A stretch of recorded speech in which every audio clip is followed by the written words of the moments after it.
Alright, hey guys, what's going on? Welcome back to Solar Systems, where we hope you understand the system your soul goes into.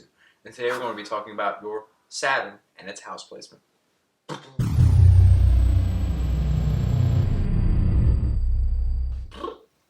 Alright, you guys know the drill. Before we actually get into anything, we have to break down each part of the placement individually so that we can build you back up and put it together. But before we actually do that a little bit, let's talk about Saturn in the 7th house and give you a little tidbit on it. So, Saturn in the 7th house is essentially like Saturn in Libra, so if you know anyone with the sign or you have any idea about this placement, this energy is basically the exaltation of Saturn. It's Saturn's favorite sign, but the difference with the sign and the house is the house doesn't exactly give you a choice of being able to switch different energies and switch different situations, right?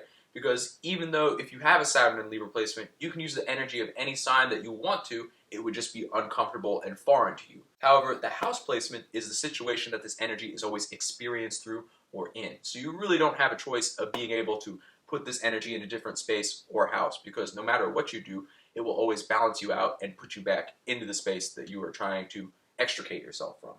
But without further ado, let's actually break down the signs individually. So, Saturn in the 7th house, right? This is Saturn's favorite house to be in. This is Saturn's most beloved house to be in. It can do exactly what it wants to do here, when it wants, and it can go even farther than doing what it wants to do than you could possibly imagine, because it is its house of exaltation. Now, with that being the case, Saturn is the planet of boundaries, restrictions, limits, as well as how you structure yourself in the world around you, along with the structure that you find in the external world, right? This is the planet that builds you up, keeps you on a schedule, tells you what to do when, it manages the limits of your experience, and it manages your own personal boundaries with other people as well as yourself and what you can do in your internal state, right? Now, with that being said, let's talk about the 7th house. Now, the 7th house is the space of relationships. It is the opposition of your 1st house, or your space of individuality, your personal experiences, what you look like, and all that stuff, right? This is the house of one-on-one relationships where you can actually externalize your own internal energies and basically apply them to an external steward, so you guys can join together on whatever experience you want or whatever ship you want and relate in that space and being able to go in the same direction. So it is a dual experience. It's one of the social houses, and it is the social house of one-on-one experiences.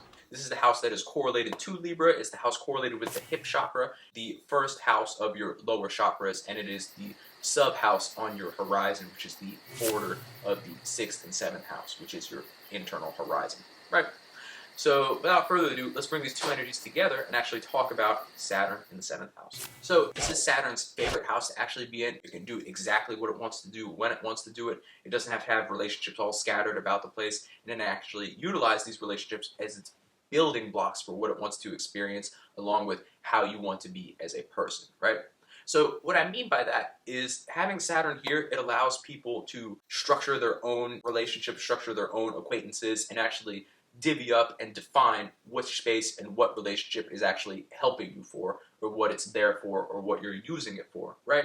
So with this being the case, Saturn in the 7th house people don't exactly structure their relationships and their Rolodexes via an alphabetical order. Although it can have that as a subsection within the groups that it has its relationships for, it doesn't exactly do it that way. How Saturn really structures its relationships is through how they can apply to their own life and help them, right? So, for example purposes, if a Saturn in the 7th house person has a mentor or someone it aspires to be, it would put that person in the mentorship category.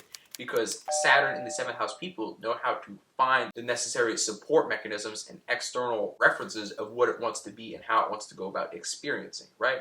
So what I mean by that is basically, if you want to get into the film industry, you would basically go to the movie theater, go to something that has a special event, find a producer or a cameraman, someone that can basically put you on and get you into the space that you want to go, right?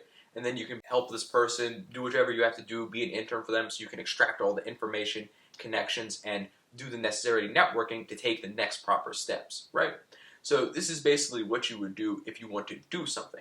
Now this also applies to friendships, relationships, and actually being friendly with people that you want to experience things with. So if you want to get into a relationship with someone that you enjoy something with, or you want to actually have love adjacent relationship, you would find the necessary person to do that, or you would associate with the people that are associated with your object or person of desire. and things like that, right? You're basically networking and moving and shaking into the spaces that you want to be, because the best way to do something is to do it.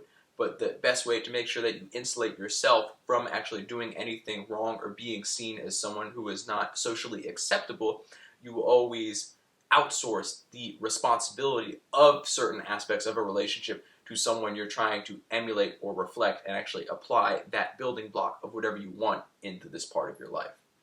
Now, with that being said, you guys are great at building relationships, defining your terms, doing what you want to do, and actually setting the boundaries of what this relationship could be, how far it can go, what you can do, and what you can eventually evolve into. So you guys certainly are a catch when it comes to relationships, because if you have a desire or an intention for where you want to go and where you want to be, and eventually the highest point you can see of what you could experience, aka the peak, until you eventually define a new one. So this will attract a lot of people who want that too. However, the point for you is to make sure that whatever part or aspect of a relationship that you're in, these people are pulling their fair share of weight as defined. Because with you being so good at building relationships and building them up into what you want to be, you may run the risk of attracting the wrong people that won't exactly pull their fair share or pull their own weight. So with that being the case, make sure you always set a boundary or a limit for when someone is needed to be extradited from your actual experience and cut out of your life because they have crossed so many borders, so many lines, and have not exactly lived within the limits of what you defined when you two originally started a relationship. Because sometimes with this being the ship and your relationship, cracks form under the ship, people get a little, hole in the hull where the ship is flooding and taking too much emotion because you went outside of the defined limits and busted through them, right? And you're great, you can always apply some glue, fix your esoteric ship, fix your esoteric relationship, and make sure things keep sailing right. However, you have to define your limit and define your boundaries for how far you will actually go for a certain person. Now, that being the basis of Saturn in the 7th house, let's go over what we learned. So, first things first, we learned that Saturn loves its house. It can do exactly what it wants to do, when it wants to do it, and go farther than anyone could possibly imagine within this space, along with having the best and most balanced relationships as one could possibly achieve. Now, with this being said, Saturn uses this house and its relationships to be the building blocks of what it wants to experience and eventually evolve into, right? First of all, it defines its relationships, so it knows which is a mentor, friend, acquaintance, good friend, best friend, so on and so forth, right? Business partner, actual love relationship, things of that nature. And with that, Saturn can properly balance all of its energy between these people and actually get to where it wants to go without being hindered or having a miscommunication. Now, the only risk that they run with being so good at building and defining relationships is that sometimes it can attract people and get caught into the sunk cost fallacy of what someone once was or what they presented themselves to be, and actually stick with that person a little bit longer than necessary and keep working on and building a relationship without any external help from the opposing party. These people are great at defining people that can help them get to where they want to go and support them in their inevitable rise to wherever they want to go, and have that person support them in their day-to-day life and learn what they need to learn, along with actually bringing something to the table before they get a seat with someone that they respect and admire and actually want to be, right? These people are great for relationship support. They can do accounting for your relationships if you don't really have that in order, and they will be a great friend and asset in any and every networking situation that you could possibly imagine. These people are a very powerful sign, a very useful sign, and they will certainly help you, along with yourself, get to exactly where you want to go in the perfect amount of time that makes you ready for what you desire to experience. And that's Saturn in the 7th house for you. I'll catch you in the next one. Peace.